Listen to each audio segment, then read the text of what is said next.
Just saying Okay. that, when we start late, we Yes. reward the people who come late and penalize those who are on time. So I'd just like to welcome everybody, and of course, thank everybody for coming here. It is Saturday afternoon late. At 6 o'clock, it's Saturday evening actually. So thank everybody for giving up of their time to come, for us to become stronger people, for us to learn something, for us to make ourselves the kind of consummate HR professionals, consummate people that the University of the West Indies is trying to put out. And of course, I really have to thank Dr. Rose Johnson for coming here and sharing of her expertise with the staff and students of the HRD program. Dr. Johnson is a senior lecturer in the Department of Sociology, Psychology, and Social Work. She's a clinical psychologist. She has been doing a series of workshops to help the staff and students of the University of the West Indies and elsewhere during this extraordinary time, a COVID pandemic. The well, we had one in 2007, but before that, it was 100 years ago that the world saw this kind of thing happen. So none of us is truly prepared, but we are trying to become better people by doing what we can. We've seen what the government has put out. We've seen what other people put out. We've listened to music. We've done what we can, but we have a professional here who is here to help us. We've heard that there are people who are having some challenges, and Dr. Johnson is here to help us with that. She is extremely well qualified, and her practice has embraced this in the last few weeks. She has done these workshops, and we're fortunate that she's doing one for us now. So I urge everybody to help me welcome Dr. Rose Johnson in our usual HRD fashion. All right. So, Doc, it's over to you. Thank you, Olivine. Thank you, everyone. I may know some of you, but for the people who I'm just meeting, hi. I am not technologically savvy, so I am going to do this again. So this is, oh, no, it makes, no, I can see how I can navigate this. Are you seeing my slide, Ollie? Yes, yes, I'm seeing it. Yes. I'm sharing my screen. Good. All right. So when Olivine asked me to do this, I was thinking about, well, how can this be most helpful? And I've done a couple of these for different departments at the university since the pandemic. And what I'm gonna do is I'm gonna just talk briefly, a general overview, and then talk more specifically to concerns that people might have. So, and do that more in a kind of Q&A. But what I'm going to talk about is just a frame to set a context for how we can manage whatever it is that life throws at us. And this pandemic is, I think, requires us to dig deep in terms of the resources that we bring to this so that we don't become overwhelmed. Now, not that I'm fishing for anything, but tomorrow I am 60. And I'm saying all of that to say, over the 60 years that I have been on this earth, it's only in the last maybe 10 or 15, and I've been a psychologist for a really long time, over about 30 years. It's only in the last maybe 15 that this has really sunk in. Whenever we are about to embark on anything, the way to ensure that we get results is that we need to begin with the end in mind. And so this is kind of where I'm going to start. So you took the time to join this webinar, and I am not sure what it is that you had to organize or reorganize to be here, but this is what I know about the mind. The mind will give you what it is that you request of it. And if you don't direct it in a very specific way, this is where it's going to go. It's going to go in default or stay in default. And the default for the mind is what is wrong or what could go wrong. And in this pandemic, we don't have to look very far to come up with what is wrong. And so part of the coping with this is to remember what we are still in control of and to execute on that. And so this is what I'm going to ask each of you to do. So you knew you were coming to hear somebody talk about coping with this pandemic. I decided to add thriving to it because I think that we can do more than cope even with it. And so you knew you were going to come and spend however long you're going to spend here. And so what I want you to do now is what is it? I'm calling it a lecture, but it's not a lecture, it's a talk. What is it that you would want to get from this? So in order to ensure that you get the results that you want, part of the directing of the mind is asking and answering the question. You're always beginning at the end because the mind needs a direction. If you don't give it a direction, it's going to get distracted by the things that come at us in life. So when this is over, what do you want to gain? You need to make it something very specific that you want to get, either for yourself or for others. And let me see if it's because I haven't. Okay. So, and I'm getting even more specific because words direct the focus. So the word, I'm trying to direct the mind by you telling it before we're even finished that this is going to be the most exceptional hour that you're going to spend. And so if your mind understands that, that's where it's going to put its focus. And that's how you're going to get the most out of it. Okay?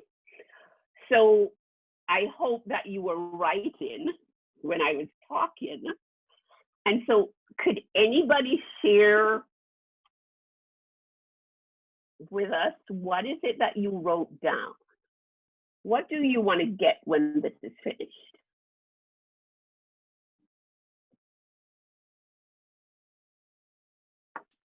What I would like to get is what I'd like to get is even more solid branding for the HRD unit as an innovative program. Okay, all right. Because I mean, it's not normal, I think, for programs to be looking about the mental well-being, the emotional and mental well-being of students in this kind of frontal way. Got it. Okay, thanks, Ollie. Anybody else? One more. What is it that you would want to get from this? Carol here. Hi, Carol. What is it that I like? I wrote down 3 things. Okay. I wrote down a calm spirit. I replaced want with need. What is it? Okay. A calm spirit, so level just, an inner calmness. Okay. To achieve my goal in completing this master's program, and just to let go, just to let go, not in a irresponsible way, but to just let go. I don't know if you know this expression, just let go and let God. Yes, yeah, yes. that's it. Yeah. Okay, all right. And I hope the rest of you took the time to write something down, because that's what we have control over in this time are three things. We always have control over our thoughts. We always have control over our feelings. And we always have control over our behavior.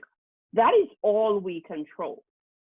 And if we remember that and put our energies on those three things, then it doesn't matter what's going on in the environment, including COVID.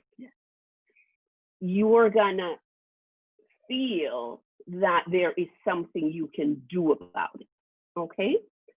Now, I'm gonna skip that because that doesn't work. And so the question now is, what has this pandemic caused? And the first thing that is important, I think all of us can agree on, is that it has thrown all of us into uncertainty. So this virus it's affecting everybody in very strange ways. Not only is it affecting everybody in strange ways, everything that we counted on, everything that we knew in terms of a routine has just gotten turned upside down. All of a sudden, we have to put our classes online. You have to learn online. We're not sure, is the internet gonna hold? Am I gonna be dropped? How will my examinations go? I mean, for those of you who have kids, it's not just that UWI has closed, regular school has closed. And now you have to figure out, what do we do with the children? How do I teach my children? We can't just pick up and go to the supermarket like we used to. The things that some of us would do to kind of unwind and relax, you can't go out anymore. You are confined in a space that you're not used to being confined in. And so all of this uncertainty now elicits and creates all sorts of emotions. And most of them are negative emotions. So fear is at an all-time high. Fear that then gets projected into the future becomes anxiety. And so, is my job safe? Is my job secure? How long will I get laid off? Will I be able to support my family? And so this one thing that has thrown everything upside down, all of us as human beings have an emotional response or reaction to it. Now, we are all designed as human beings to deal with short-term stress. So the body flips into fight or flight. When it does that, then all of the hormones that are going to help you to escape or fight gets pumped into the system. And so we can tolerate short-term stress, but if this stress is constant and chronic, then it begins to break down the body and create disease. Now, if you were stressed before COVID and COVID gets overlaid over the chronic stress that you had, then this just makes it worse. Okay, and so it's even more critical to come up with some ways of, well, how can I control my internal state. Because remember, what I was saying is there are three things we control: our thoughts, our feelings, and our behavior. So to deal with this is not to make adjustments necessarily in the environment. The best way to deal with this is from the inside out. And that's kind of what we're going to spend some time on, okay? Now, if all we're thinking about is the uncertainty and the fear and the worry, then what you're basically doing is that you're priming yourself to experience only those things in the environment. So part of turning this around is to become aware of what is it that I have been focusing on over I think it's in February when this became a thing for me. So what are you thinking about during the day? What do you go to bed thinking about? What do you wake up thinking about? And one of the things to understand is whatever you're thinking about is going to become your experience. And I just threw some examples of this in here to kind of illustrate a point. How did you prime yourself today with any of these experiences? What priming is it's a way to orient the mind in terms of a focus. So was there any time today that I thought that they're giving me too much work, or I have too much work, or I can't manage any of this, or this is too much? Or here's another prime. God, this is an opportunity for me to innovate and to expand and to find new ways of doing things. Whatever it is that you use to prime, it's important to know that this is going to capture your attention and focus. And as we're going to talk about later on, we only feel what we focus on, okay? And so if you're focused on the problems that have been created, if all you're doing is focusing on the problems that have been created by the pandemic, that's all you're going to feel. If you're focused on the problems and the opportunities, the amount of time you focus on the problems, that's what you're going to feel. The amount of time you focus on the opportunities, that's what you're going to feel. If you're focused on the opportunities, that's what you're going to feel, okay? And we'll talk some more about that later on.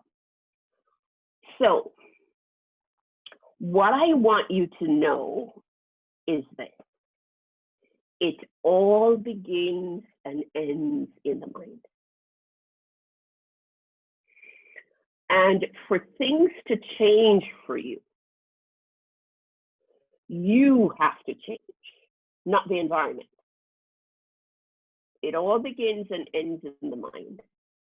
And for things to change, you have to change. And so let's talk about now, how are some ways that you could change? And if there's a question, you can ask me. If there's something you want me to repeat, you can let me know. Okay? Giovanni is saying, but I think it's hard to focus on anything when the reality of what's going on hits you. And we're going to talk about that. So could you hold that? And we're going to talk about how you can do that, even when the reality is the reality. So this is a little exercise for you guys. What do you see? The young woman or the old woman? And this, for the person who asked that question, it is demonstrating what the mind can do. Do you see a young woman or do you see an old woman? And you can type in the chat which one you see. What do you see, an old woman, or you can say it in your mind. What do you see, an old woman or a young woman?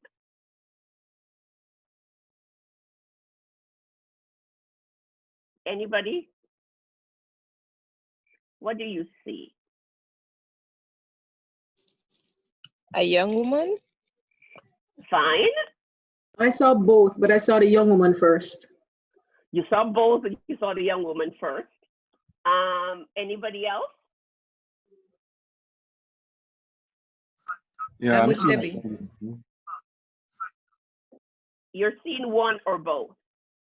one. Okay. And so the reason that I threw this in here is to help to provide a concrete example for what focus does. So when you're focused in a particular way, and using this picture as the example, when you focus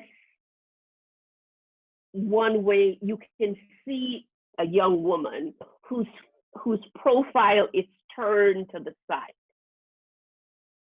And you see her ears and all of that. When you're seeing the old woman, what was the ear of the young woman is the old woman's eye.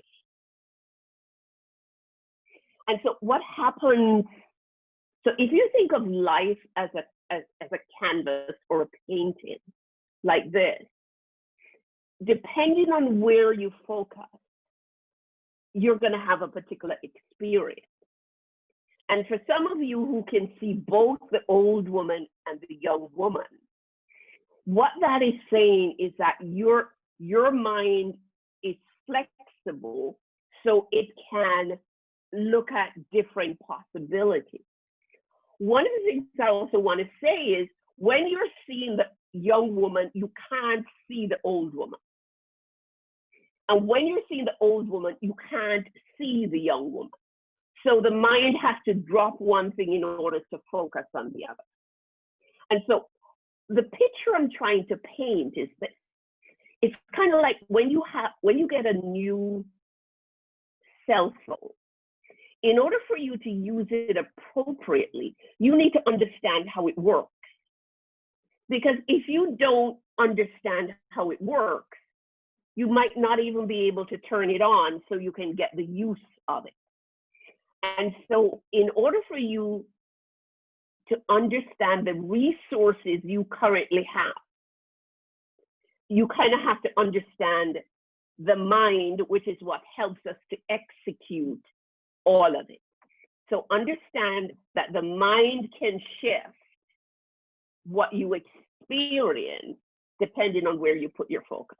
So that's kind of the idea behind it, all right? Here's another thing that I want you to know or to consider.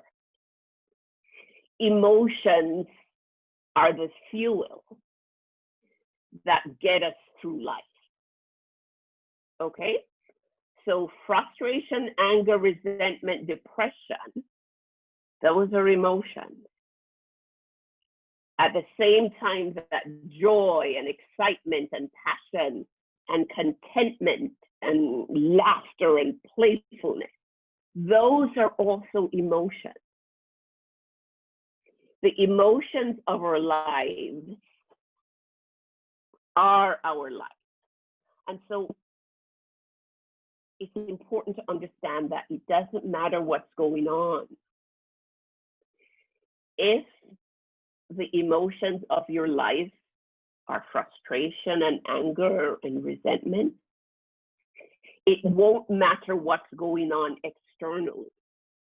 What you're going to experience is what your typical emotional state is. If the emotional state by which you live primarily is joy and laughter and contentment, that's how you're going to feel regardless of what's going on in the world. What we do is not based on our abilities or our talents or our skills. What we do is based on how we feel. And so you can write this down. In order to thrive in this, what you're going to have to master is how to create certain emotions inside of yourself, independent of what's going on in the external world, okay? Part of what we're trying to get you to appreciate is not to live your life in reaction like most people, but to be deliberate and mindful in terms of, this is what I am going to create for myself. That was part of the reason that in that first slide, what I wanted you to do is to decide ahead of time how this is going to be, as opposed to how just being reactive. So the environment throws this at you and you run and you react to it. And it throws something else at you and you run to react to it, and so on. And so for many of you who are in HR, if you think about one morning you go to work, and if you weren't clear about what the outcome was that you wanted for your day, what you're going to find is that you're going to be pulled into emergencies that are happening within the organization that relate to policies and practices and people. And so you would be just reacting to the environment. And at the end of the day, the feeling inside of self is going to be, what did I accomplish? And so part of the thriving in this is to come out of reaction and being more deliberate in terms of how you approach this. I think this got cut off. The last bullet says, remember, if you're feeling negative emotions, you are not at your best. So if what you're feeling in this current pandemic is stress and fear and anxiety and all of that, just know that you're not at your best, okay? So the big thing then is, so if she's saying that it's emotions that are the fuel that drive this, then how do I create my emotions?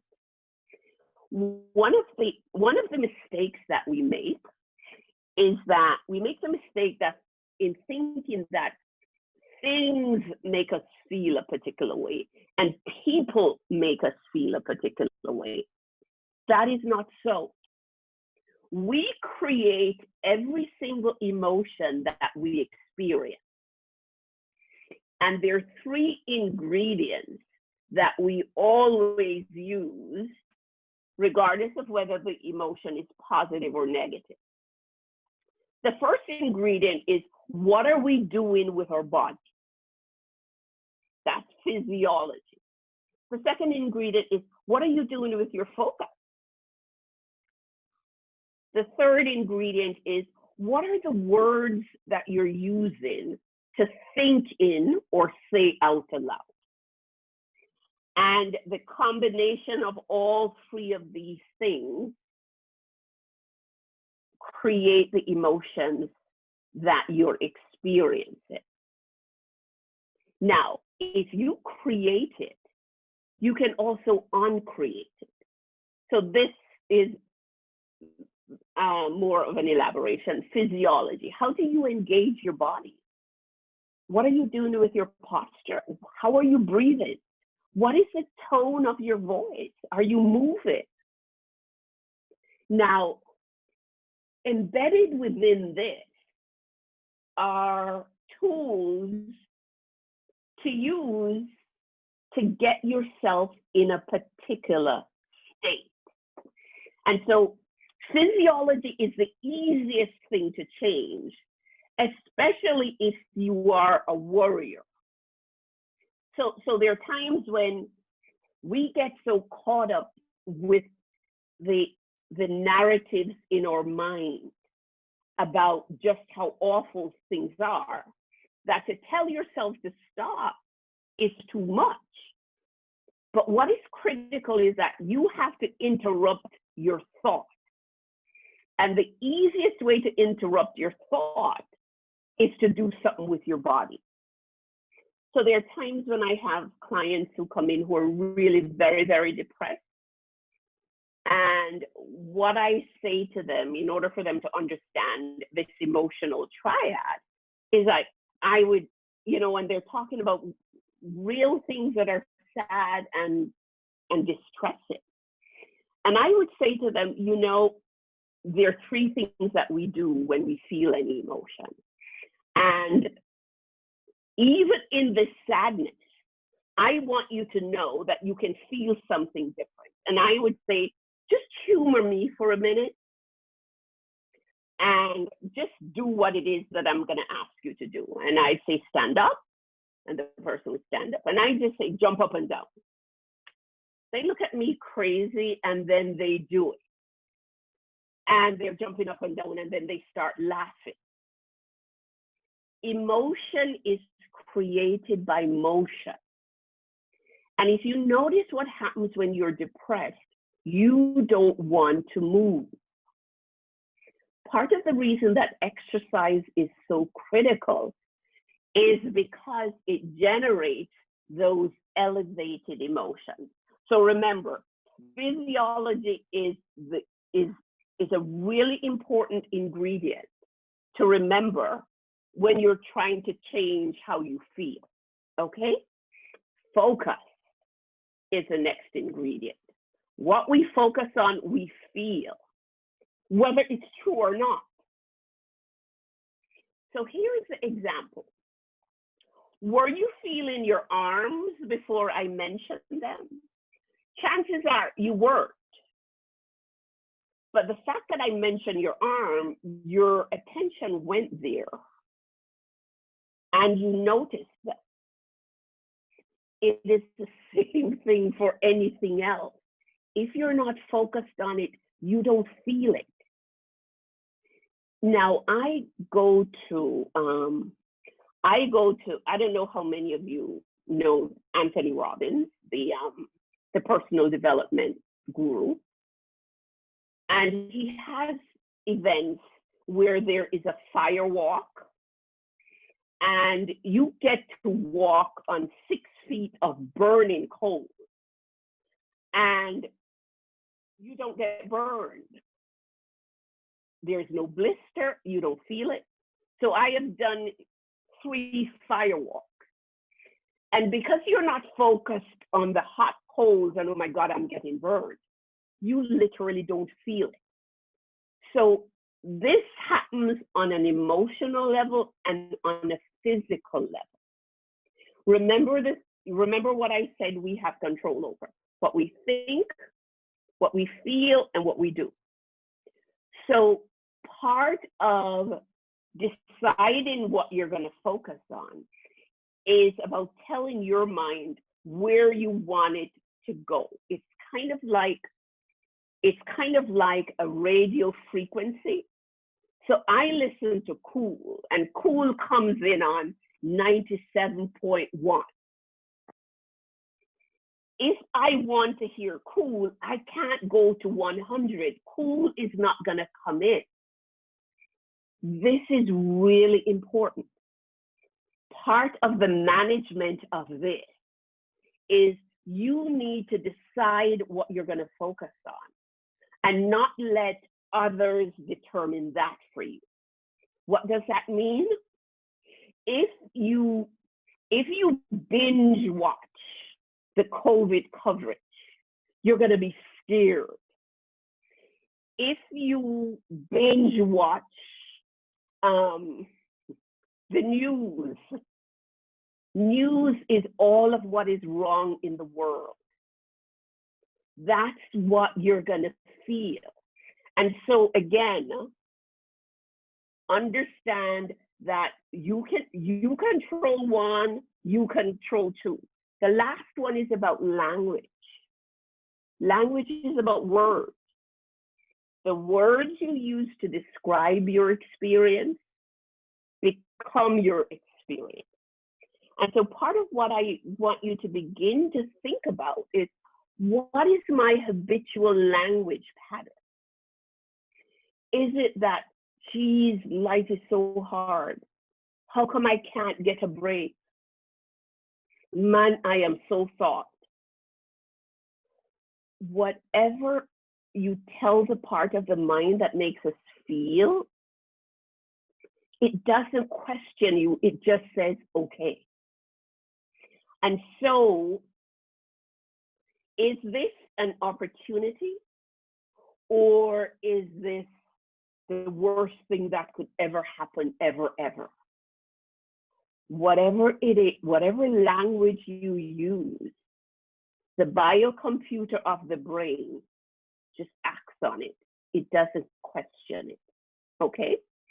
So remember this triad.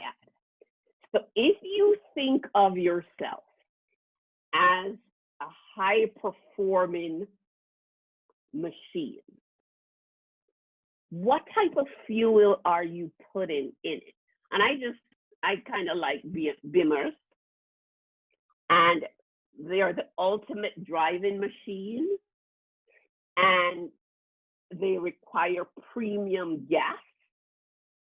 And so the question to self, if you want to perform at a particular level, what emotion should be fueling you?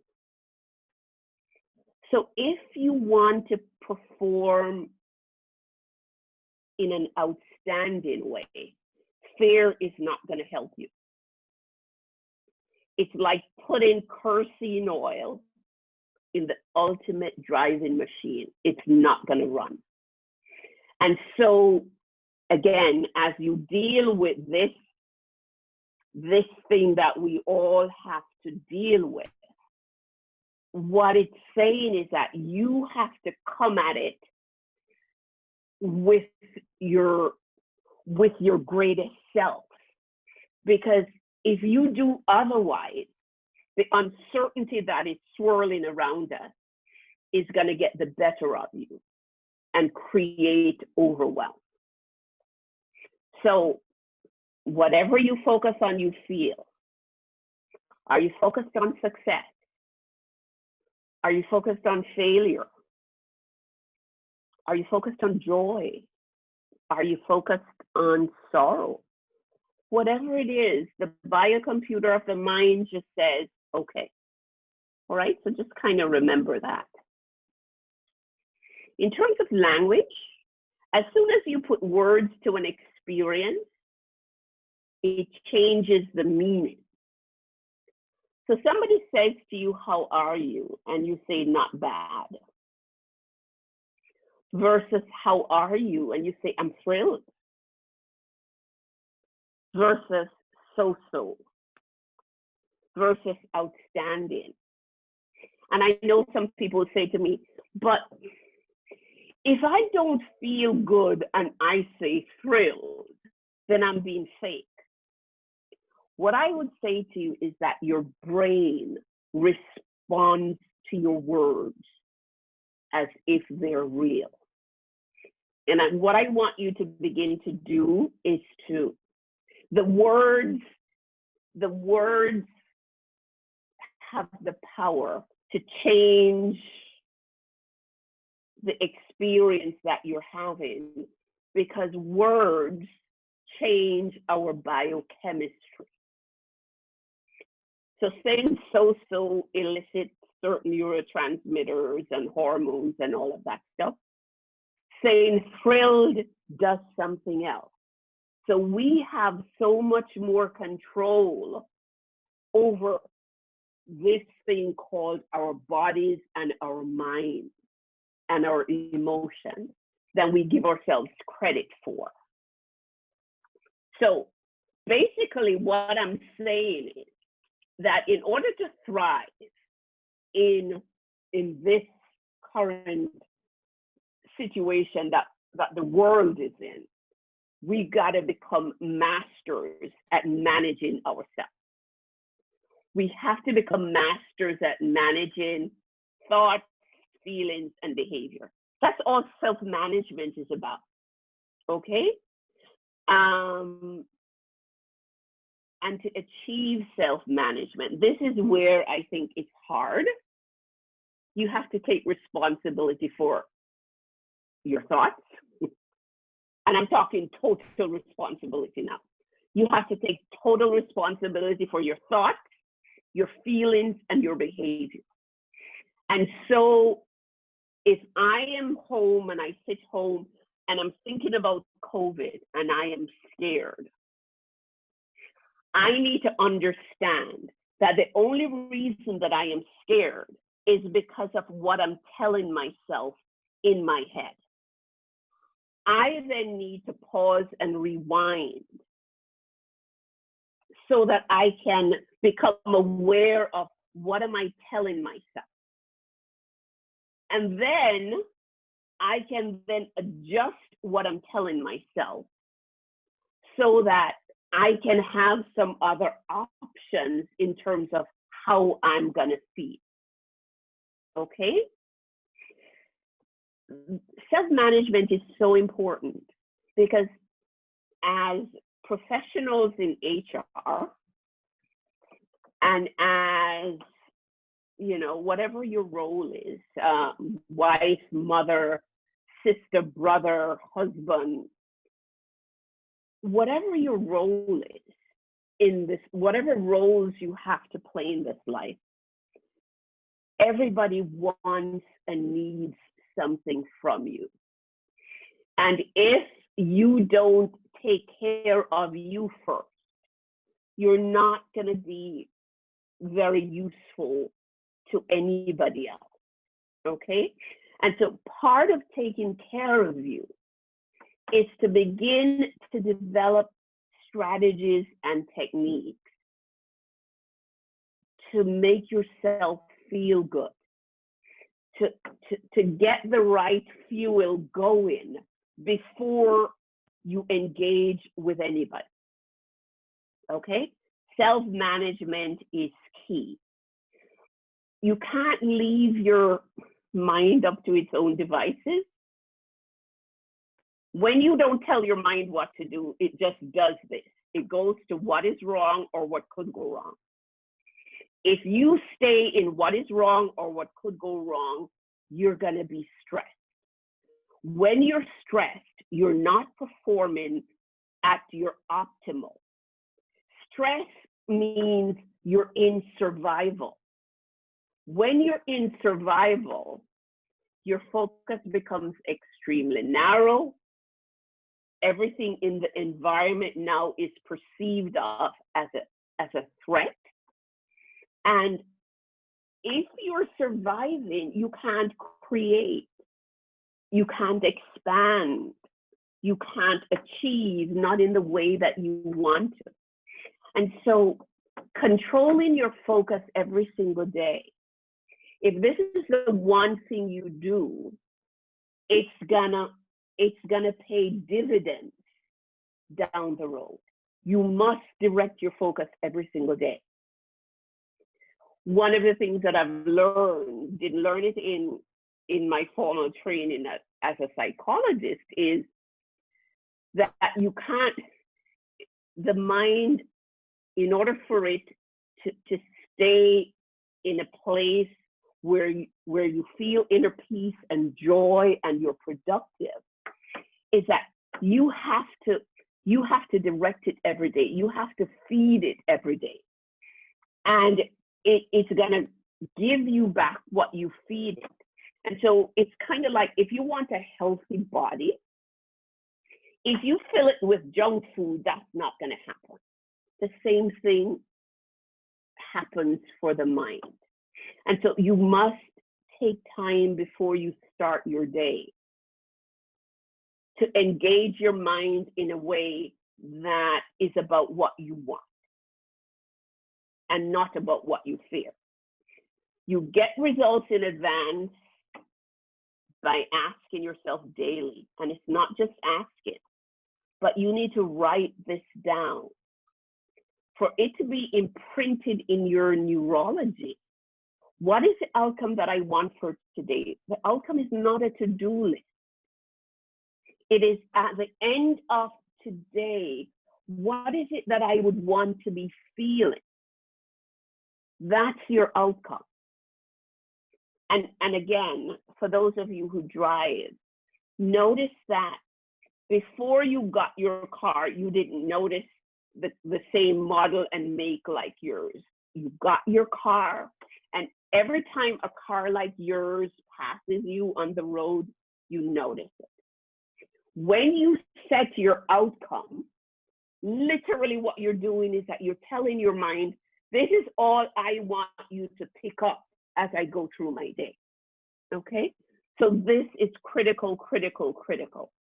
We kind of talked about this already. Things that you control versus things that you don't. Things that are outside of your control are people's actions, their opinions, their feelings, their thoughts. Adversity, which is kind of what we're going through now. What is within your control? Your attitude, your effort, your behavior, your emotion. Being a great team player. Deciding that you're going to see what are the opportunities here. That's within your control. Okay? This is just an elaboration of that. Here are some things you can control. If others follow the rules of social distancing, this is more specific to COVID. The amount of toilet, you don't control the amount of toilet paper that's left in the store. You don't control the actions of others. We don't control how long this COVID is going to last. Here are the things you control, so that's what you focus on. What attitude are you having from day to day? Turning off the news, you have control over that. Finding fun things to do at home, you have control over that. Limiting your social media, you have control of that. How kind are you going to be in this particular environment? So these are just examples of some things we control. Now, the question I think was alluded to earlier. So we know all of this. So how is it that we get change to happen? Now, one of the things to understand about the brain and how it works is that it's repetition that is going to get you the result. Okay? So you can train your brain to use specific patterns to evaluate the environment. So if your pattern before was what is wrong, you can train yourself to notice what is right. You can begin to practice writing things down. So the way that the neurology is set up, it can't do two things at the same time. It's one or the other. Now, being grateful and thankful, what that does is that it just brings more of that into your life. When your mind is stuck on what is wrong, that energy just brings more of what is wrong in your life. So again, we get to choose, all right? Part of the choice that I am suggesting is that you can't just do it once. It means you have to repeat it over and over and over again. Think about what skillful advertisers do. KFC just does, it's not one message that you get. It's everywhere that you go, you see it. And so what's going to be important as you transform your way of looking or experiencing your world, you're going to have to remind yourself about it all the time. Because in order to rewire your brain to do the things you want it to do, is that you need to use all of your senses. So you need to see it, you need to hear it, you need to feel it, The other two senses are not that important. These three, you need to see it, you need to hear it, you need to feel it. Now, how do you get yourself in this state? Preparation is the key. And so what it's going to mean is you need to prepare every morning before you engage with anybody. You need to prepare by filling yourself up. Before you engage with anyone, you need to ensure that you're feeling those emotions that are going to make you operate at your highest level. Understand that what's going on right now is not personal. Nonetheless, you still have to plan and prepare so that you're not experiencing undue stress around you. We can talk some more about the specifics of how do you prepare. So I saw this image online, and it says, what do I want to be during COVID-19? Do you want to operate in the fear zone where you're grabbing food and you're eating even though you're not hungry, or you're forwarding all of the doom and gloom messages about COVID? Or do you want to operate in the learning zone by deciding I'm going to start to give up what I can't control, or I'm going to become aware of the situation and think how to act? Or you can operate in the growth zone by having your mind think about what are the opportunities here? I mean, how can I grow from this? And so there are lots of options. We can either grow, we can learn, or we can stay in fear.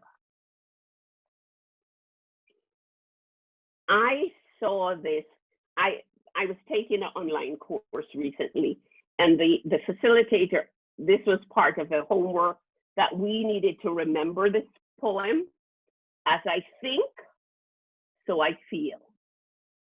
As I feel, so I do. As I do, so I have. And if you can remember this, it is a way to take yourself out of fear and reactivity and back in control. What this pandemic has done is that it has thrown all of us into uncertainty. And therefore, in order to cope, you need to get back a sense of control.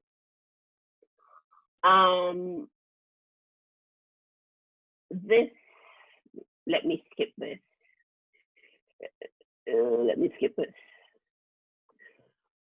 Here's what I want you to challenge yourself to do in this real time of uncertainty. I want you to dare to dream while the rest of the world is panicked and thinking that this is the worst thing that could ever happen. I want you to dare to think about how can I do things differently in my life? How can I do things differently with my family, at work, at school? This stuff that I'm doing differently, how will it help me and propel me forward in terms of career, in terms of just being in the different roles that I play, in being a better mom, in being a better wife, in being a better provider? Dare to dream while the rest of the world is in panic that this thing has happened. If you do that, I guarantee you're going to come out ahead of this. You're going to thrive through this. All right, I'm going to stop talking there and see whether anybody has any questions.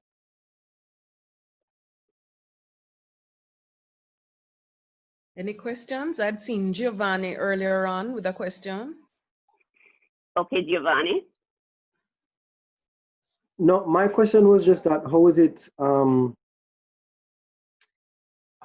is it that we should focus on the positive when the reality hits us? So I mean, we're hearing it and we know about what's going on, so it's kind of hard to think positive when we are have all this in front of us.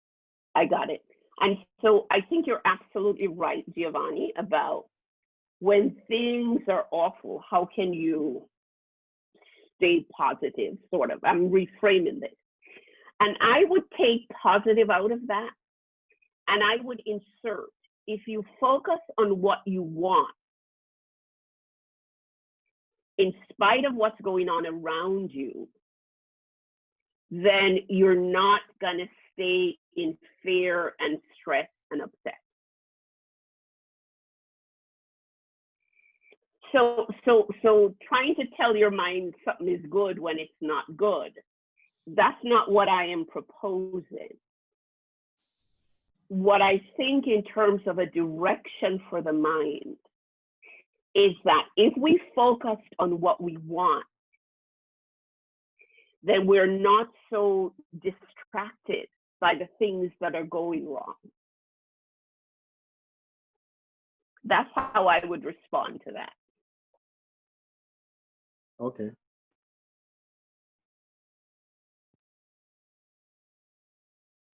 Any other questions?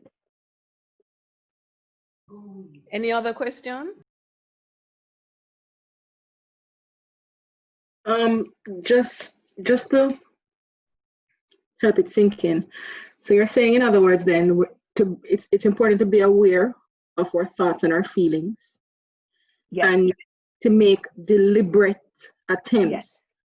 Absolutely. Even when you don't feel like it, but to make deliberate attempts. Absolutely. To bring to focus the opposite of that feeling. What you want, not so much the opposite, but to remember all the time, to challenge yourself to focus on what you want.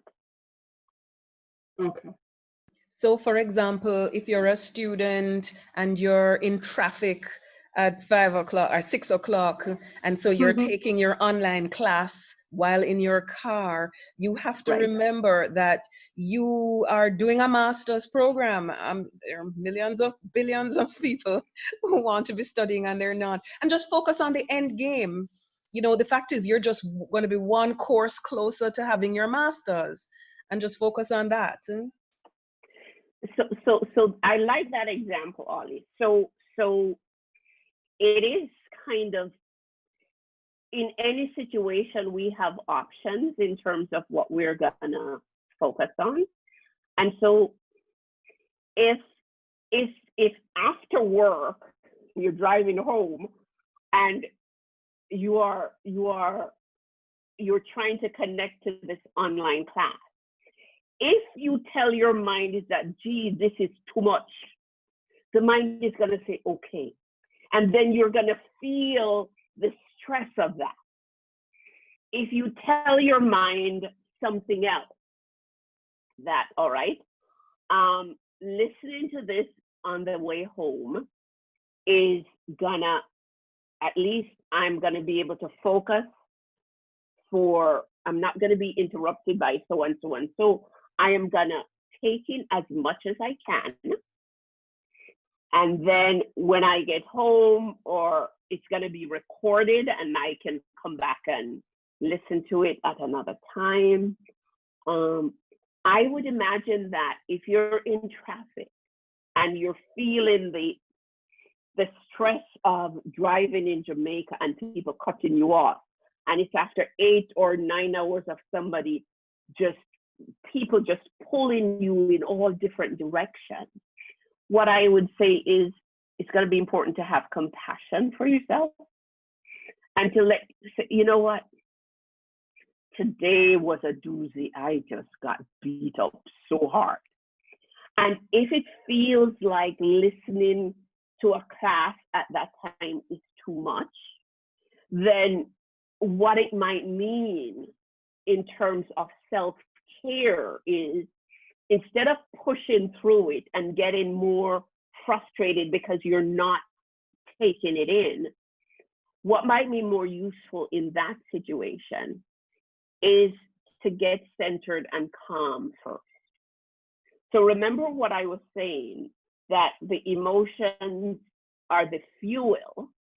So if the emotion in that particular time, driving home in traffic, is one of stress, you're not going to be able to learn. And so it might be kinder to self to kind of know that the stuff is going to be recorded and go listen to it at another time, and spend the time just getting yourself back centered. Turn on some music, blast it. It makes more sense to get you back in a good mood than to try and push through something when you're feeling lousy. Because that's going to increase your frustration, because you're doing something and it's not working. You're trying to listen and you're not learning. And so this is the importance of just listening to yourself and understanding, all right, when do I need to rest? And when do I need to pick it up again? One of the things that I know in terms of how to best set yourself up to manage all of the things that are going to be thrown at you during the day is that you need to take care of yourself before you leave your house. You need to take care of you before you engage with the children. If, for those of you who have kids, before you engage with your husband or your wife, you need to center and take care of yourself first. Because if not, you're going to be reactive to the environment. And that is what is going to drive your stress. When you're stressed, you're not learning like you could. And it's going to make things worse. So the first thing is getting yourself centered and at a place where you're calm and it's inner peace. Getting yourself to a place where you're feeling good. One of the things that I've started doing since COVID is that because the mind doesn't know the difference between pretend and for real, or it doesn't know the difference between a thought and an experience, what I do in the morning in terms of setting the intention, like I'm telling you, is that when I ask myself, what is the outcome that I want for my day? In this COVID time, what I want is laughter and playfulness. And so what I'm writing in the morning is, thank you for laughter. Thank you for playfulness. I want those emotions because I think that they're the fuel that are gonna create the stuff that I need to navigate all of this and to help others to navigate it. And so for many of you who are in HR, you're not just dealing with your stuff, you're dealing with other people's stuff. And so it's even more important for you to be okay. It's even more important for your cup to be full, because you're going to have to be pouring from it throughout the day. That was a long response. Okay, I think what questions? you're also saying too is that we have to be able to ask for help. Yes. Sort of pride and those sorts of things have to Right. stop those things. Right.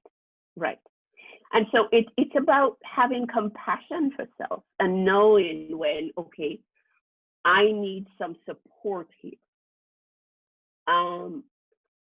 Planning, and although this hasn't come up, some of the things that come up for people who have children and the children are home is, how do I navigate this? How do I juggle all of this? And what's going to be important is to come up with, you still need a schedule and you still need structure. And I'm not sure how many of you are working from home or how many of you still have to go into the office. Whatever the situation is, on the home front, there still needs to be a structure in terms of how things are gonna unfold, and how you're gonna help to organize the children so that they don't feel the anxiety and start acting up even more to make it even more stressful for you. Any other questions? Now's your time, people.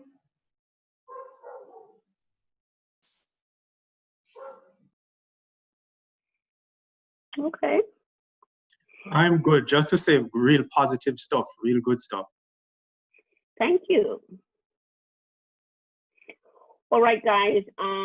You can let me. I'll send this to Olivine, and if you want the presentation, she can share it with you. All right. Well, thank you so much, Doc. And Trisha has a raised hand. Oh, sorry, Trisha. Sorry, Trisha had a raised hand. Trisha Dehaney, one of our lecturers. Hi, Trisha. Hi everyone. Hi, Olivine. Hi, Miss Johnson, and hi, everyone. And first off, let me say thank you very much. I came in a little late, and I have to also be kind to myself right now to say yes. I missed some, but what I got was enough. And to share two things that are in line with what you have shared. I have a 6-year-old daughter, and I had to take her to the doctor because she kept complaining about stomach pains. And when I brought her, after a few nights, the doctor explained that I need to limit what I say about COVID around her and how much of it she watches. Right. And he said he suspected that she was having some anxieties. And I'm like, anxiety? She's sick. What kind of anxiety is she having, right? No. And right? and I took that and I minimized it, and I can tell you that in about 2 days she did not complain about any tummy aches and headaches again at nights. And I'm saying this because as a parent, the fact is, the truth is, there is a lot that's on our plates.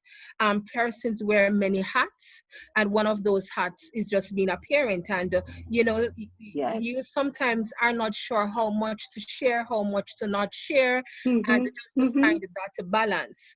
And so just being mindful also that just as how we're being impacted emotionally by this, that our children are being, and all of this information that you shared with us just now, we can also use it as we maneuver with our kids. And lastly, I stopped at a place this evening, and the lady who was working in the store, she was very angry. And I said to her, why are you so angry? She said, my supervisor told me to do X, Y, and Z. And I explained to him that I'm not feeling so well and I can't do it right now.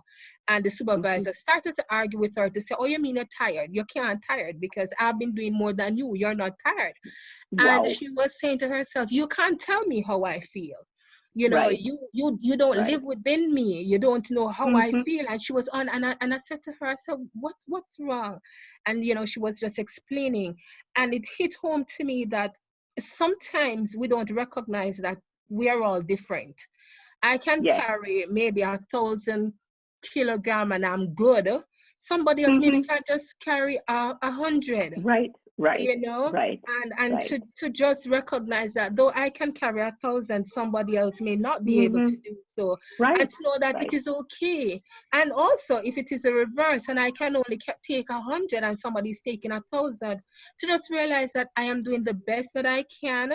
I can only take 100 right now, and that is okay. Right. So, each morning I usually say to myself, what are the things that I must do today that would make today meaningful and worthwhile? I recognize I can't do everything I'd love to do, but tonight when my head hits the pillow, What are maybe those 2, 3 big ticket items that if I would have done those, I can say that my day was well lived? Because Absolutely. the truth is, Yeah. we will not be able to do it all. And we have to know what are those things that it will be okay if it falls by the wayside. And I'm not talking about being mediocrity or anything like that, but just to be okay if some things fall by the wayside. And lastly, to communicate. Communicate with the persons around you. If you're in a space at home with your family and you feel very stressed and you maybe just want a little time by yourself, say it. I even say to my 6-year-old, sometimes she's at me, you know, they talk a lot like me, like I'm chatting a lot now, right? And I would say, Abri, mommy is just really tired right now. Mommy's just really feeling a little frustrated right now. And mommy needs a timeout, you know, because sometimes also we act without communicating. And when we don't communicate, then we leave persons to be, you know, wondering what's up with you, you know, and people cannot answer those questions. So if you're driving home and you feel like you cannot manage the class or whatever, you reach out to a lecturer, you know, I've been really stressed, blah, blah, blah. If you're home with your family, your spouse, hubby, you know, I'm just really so tired right now and I just feel like I want 20 minutes to myself.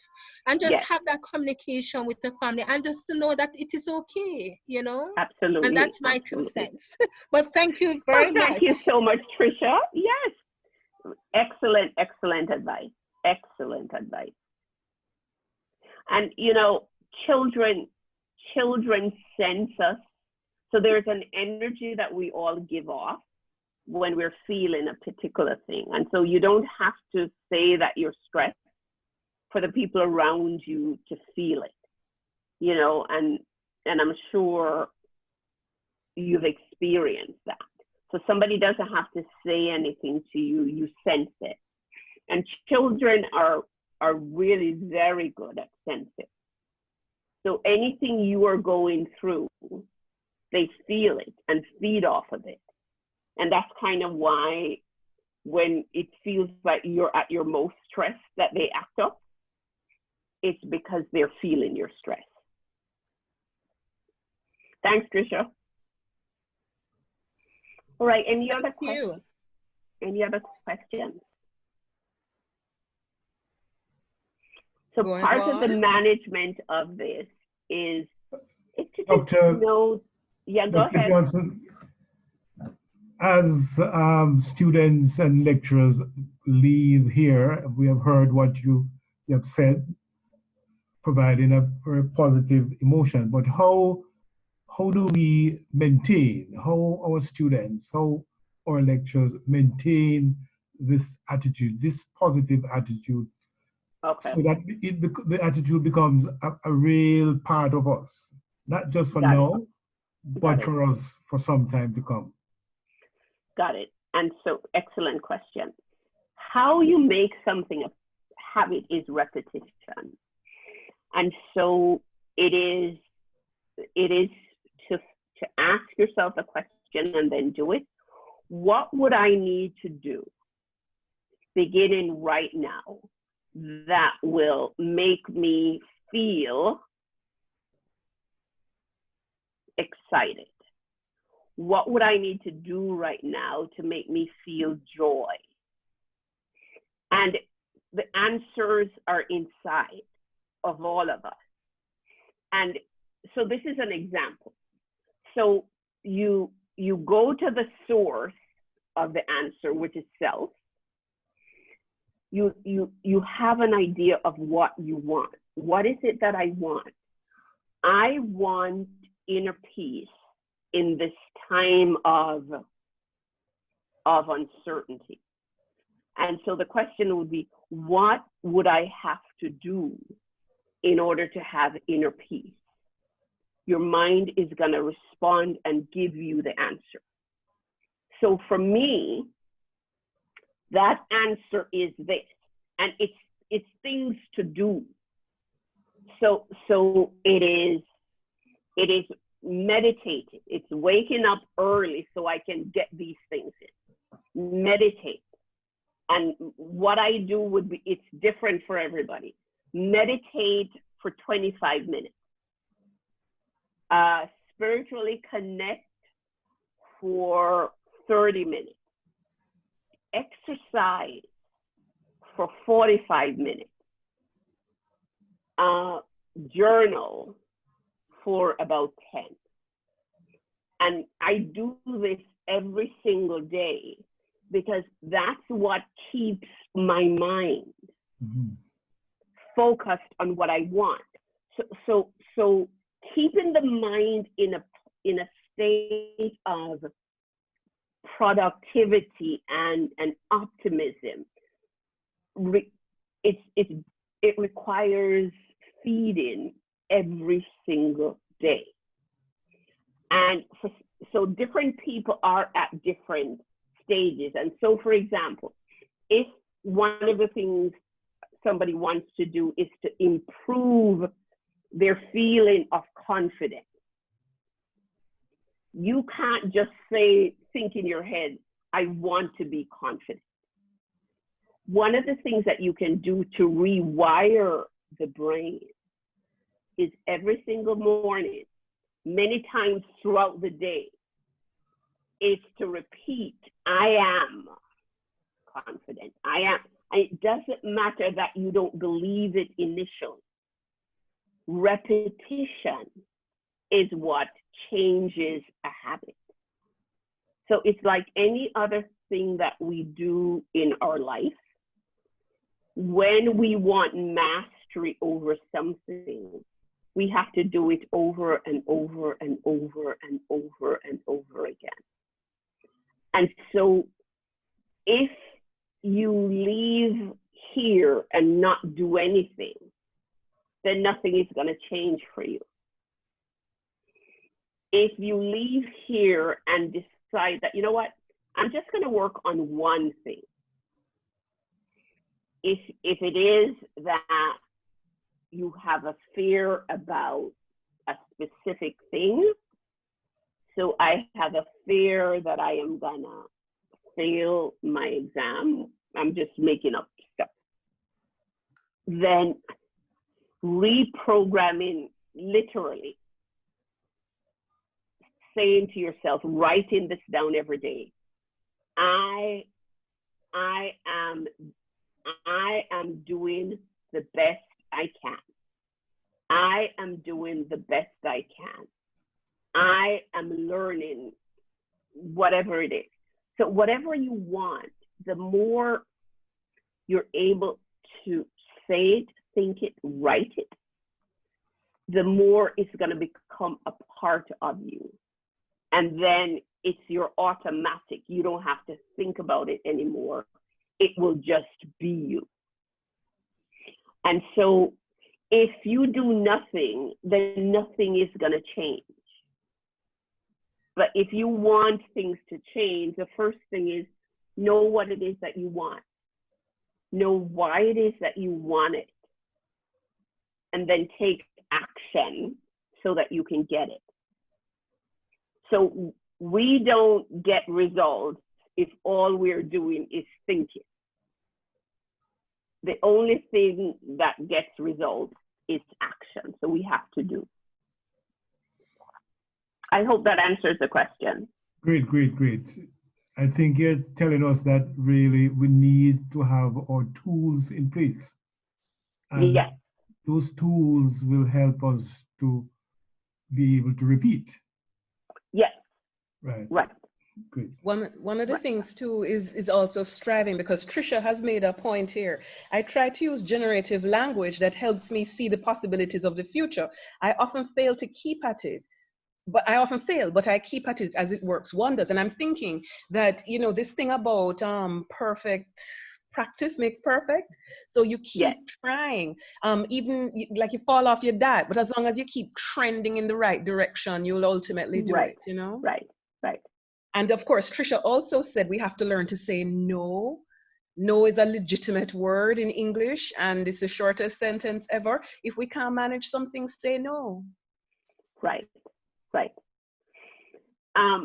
So that sort of got me thinking. I don't know if there's anybody who has something that they would like some input in resolving. You know, this also could be part of the Q&A. It doesn't have to necessarily be about COVID. You know, that the idea of saying no triggered that question in my mind, all of these. A lot of times there are multiple things that are being thrown at you, and the question is, how do I decide what it is that I am supposed to work on?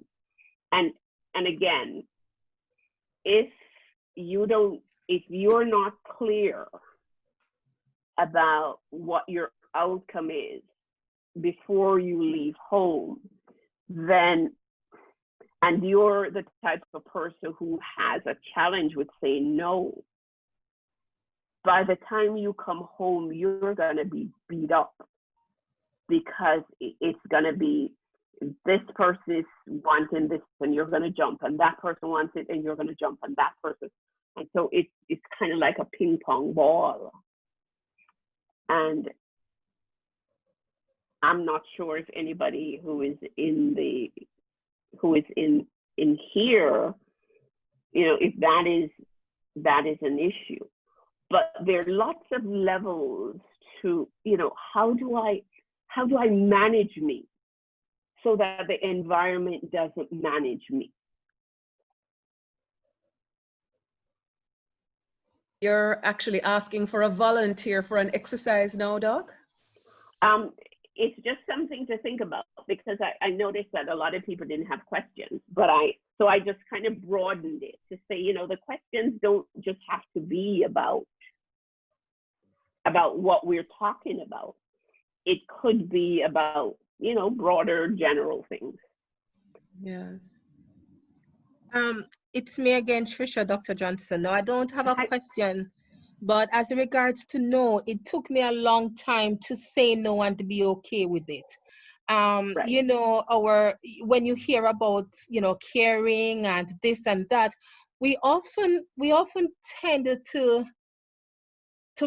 think, and I from my socialization, well, anyway, that you care more about others if you're not careful than you do yourself, and that if you say no to someone because you're going to put yourself first, then something is wrong with that.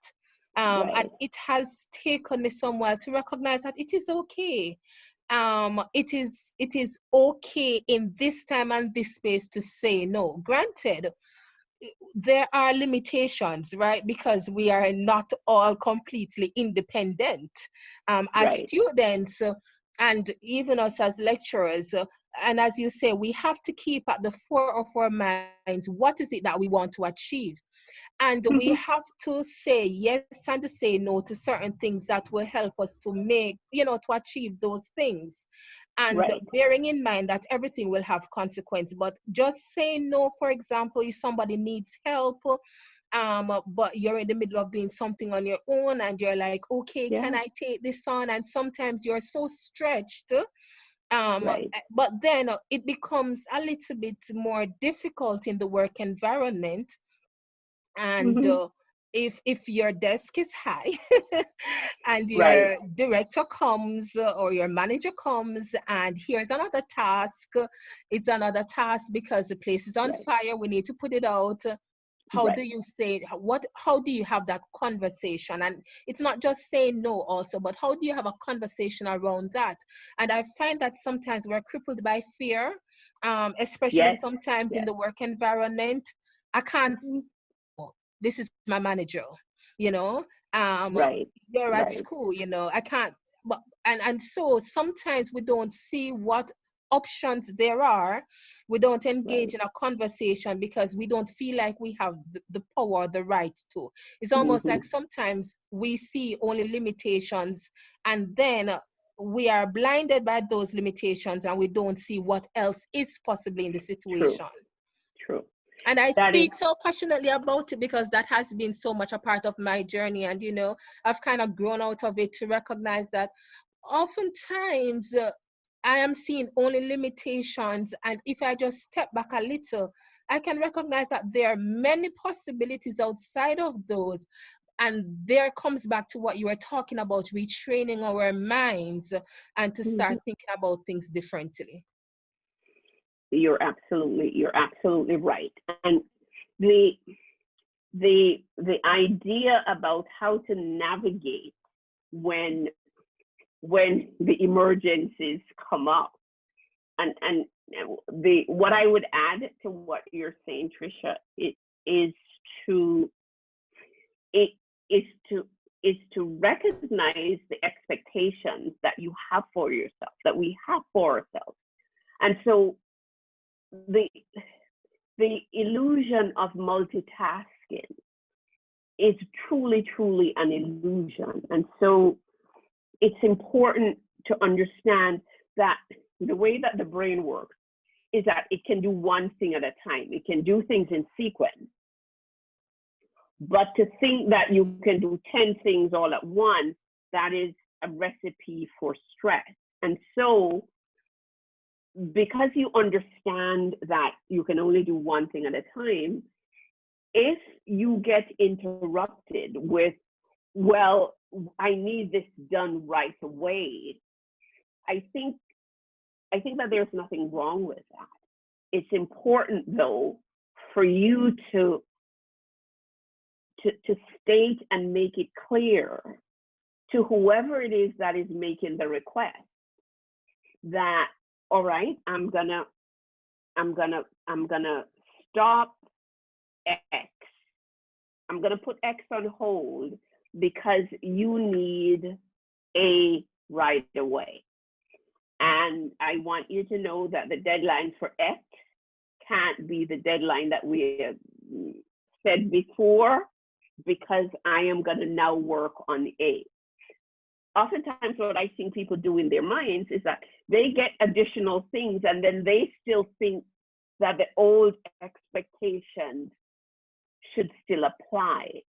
And so part of the management of the juggling of all of this is to understand that with each new thing, there has to be a readjustment in terms of expectation, or you're going to drive yourself crazy with stress.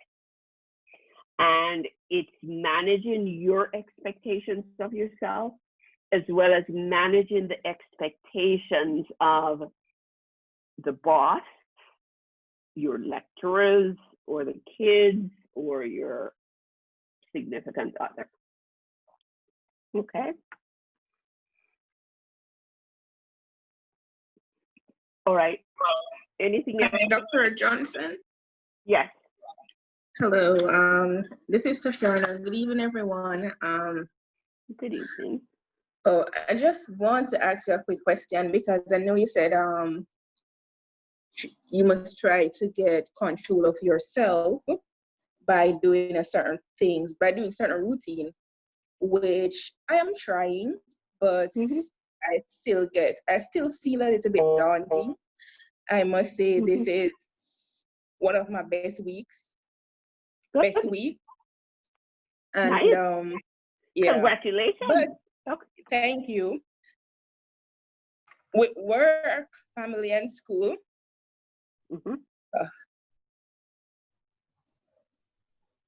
So for me, I have to focus on saying, okay, it's my last semester and I want to finish. But it's really hard. It's like going to bed with all the assignments on my mind, can't sleep properly, and then waking up with all the assignments on my mind as well. Wow. And okay, I'm going to focus on this one, but while I'm doing this one, it's like I'm worried about the next one. So right now, that is my biggest challenge. I'm trying to cope with all of this that is happening.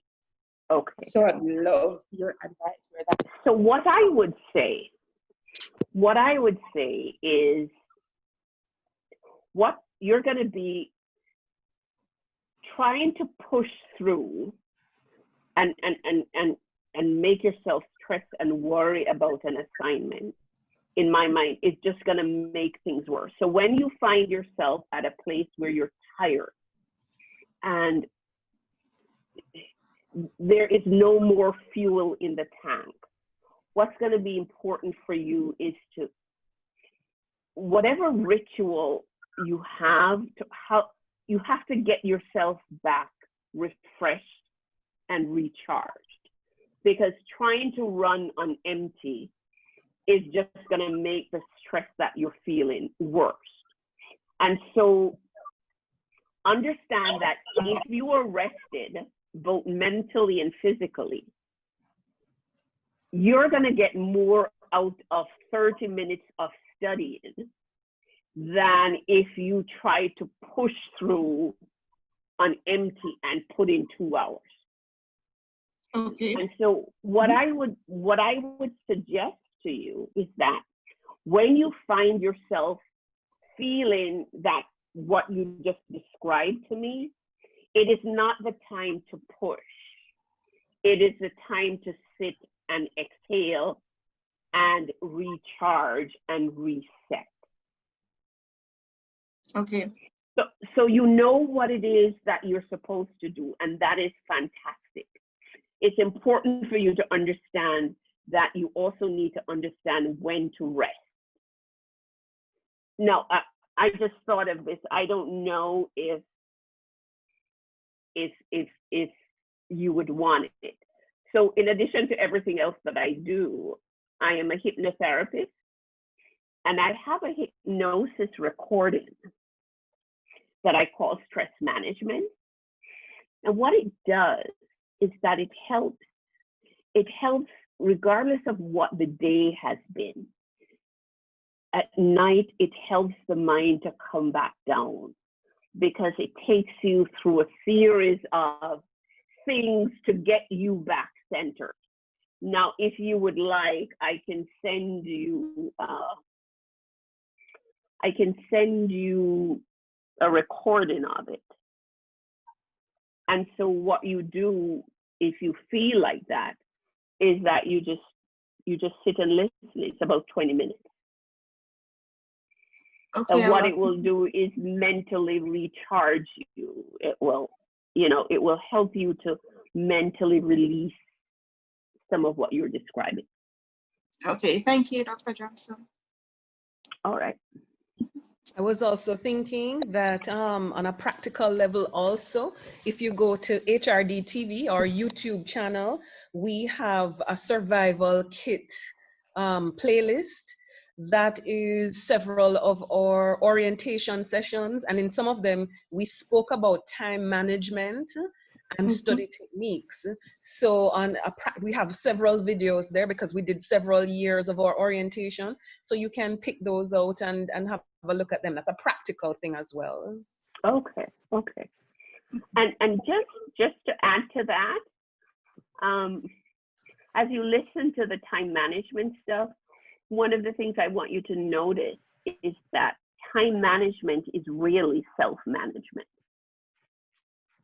Is how am I going to manage the 10 hours or the 12 hours of awake time that I have? And so one of the things you're going to notice is that the more you manage yourself, the more it's going to feel like you've managed time, because time is a feeling. It's not we all get 24 hours, and what we feel in terms of our productivity is about how well we have managed ourselves. All right. Any other questions? Dr. Johnson, good evening, everyone. Good evening. Good evening. I wanted to find out that recording that you mentioned earlier to Tasharna, if that could be available to everybody else, including myself. So this, it could be, but because it's huge, the way that it's stored is as a Google Drive. And so okay. I get to share it, but I get to share it. I have to share it to an email. So I don't think that if I forwarded it to, say, Olivine, if she forwarded, we could try that and see if it works. What I can do, I can give you the email addresses of the people who are desperate for this. Okay. Would that help? Yeah, I can give you email addresses. I myself would like to listen to that. I can tell you. All right. Okay. So I can do that. I can do that. Okay. Thank you. You're welcome. All righty, guys. Well, thank you for your time. This is, we're living in unprecedented times. There's a part of it that I like. There's a part of it that the uncertainty of it makes me a little uncomfortable. What I'm choosing to focus on, though, I mean, since I've started giving thanks for laughter and playfulness, what I've found is that I have the energy to kind of do the things that I need to do. Prior to that, I was just kind of vegging out, and there was work to be done and I was doing nothing, you know. And so what I have discovered is just having certain type of emotion driving me allows me to get the things that I need to do done. And so all the best. We are going to get through this, and we get to decide when it's over. I mean, what is it that we are gonna add to our lives and the lives of others? All righty. Nighty night. Go have a wonderful evening. And for those of you who need to rest, please go do that. All righty. Okay, well, thank you. Thank you. Join me in the HRD. Thank you so much, Doc. Thank you so much. You're This welcome. has been wonderful. Thank Very you. helpful. And I'm seeing so many people sending me their email addresses because they would like me to forward it to you. Right? So, okay. All righty. All righty. All right. All right. And thank you, everybody. And thank you, everybody, for coming. Thank you, Olivine, for organizing this. Thanks a lot. All right. Walk good, everybody. All right. Bye. Bye-bye.